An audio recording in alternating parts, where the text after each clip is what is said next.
a 2000 Ford F-150, and I'm sure you can hear that chirping noise.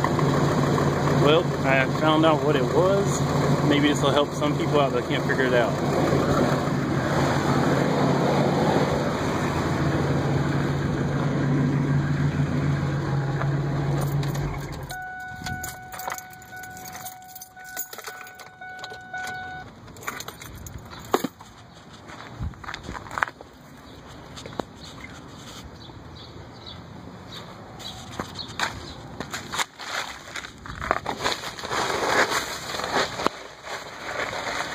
After searching for a little bit, I found where the noise was coming from.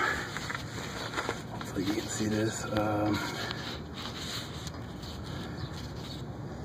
See right there, the exhaust pipe,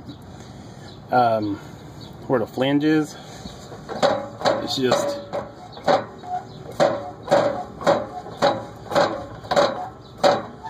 the flange is bad, basically. It's got to be changed out. Changed out, and it's just making a chirping noise. Hopefully it helps people.